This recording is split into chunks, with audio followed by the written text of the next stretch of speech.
vous présenter la collection variétale blé tendre. Donc ça représente une centaine de variétés en collection française et une quarantaine de lignées en collection internationale. Je vais vous parler des origines du blé. Donc la plus connue, l'Égypte, qui a été consommée par les hommes du Néolithique il y a 10 000 ans.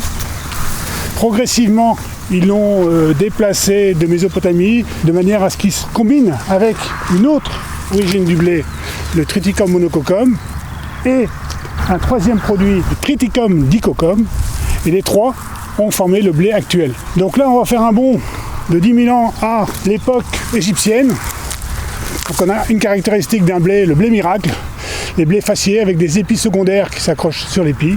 Donc ça n'existe plus aujourd'hui. Après, il y a quelques particularités très spécifiques. Des blés compacts, Triticum compactum, très compacts, qui sont plus des originalités que des variétés réellement existantes. Nous nous retrouvons maintenant avec les premiers blés villemorins, donc Bonfermier, en 1890.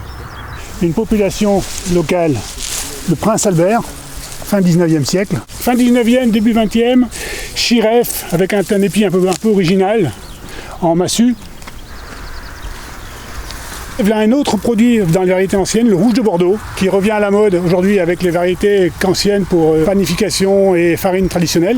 Ici, nous avons les blés de Villemorin, donc Villemorin 23, qui date exactement de 1923, qui était un des pères de la génétique française au niveau des créations variétales françaises. Villemorin 27, déjà beaucoup plus stable, un peu plus court.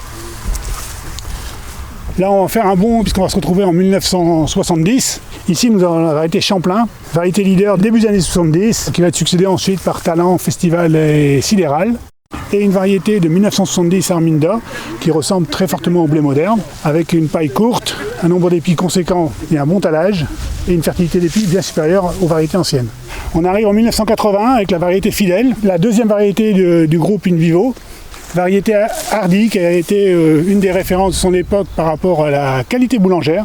Un petit cas particulier, la variété Courtauld, première variété utilisée en lignée femelle en production d'hybride. Donc la caractéristique qui était recherchée, c'était un blé court, une bonne tenue de tige, une bonne qualité au niveau de panification. Voilà, donc là on se retrouve en année 2015-2018 avec les meilleures variétés du moment. Donc on a eu Complice, on a Chevignon. La caractéristique générale, c'est que vous avez une densité d'épis forte, des épis très fertiles, une homogénéité de la plante et de l'état sanitaire. Une autre variété moderne, Descartes, inscription en 2016. Voilà une variété non barbue, grand nombre d'épillés, des épillés à 4 grains et un bon talage épi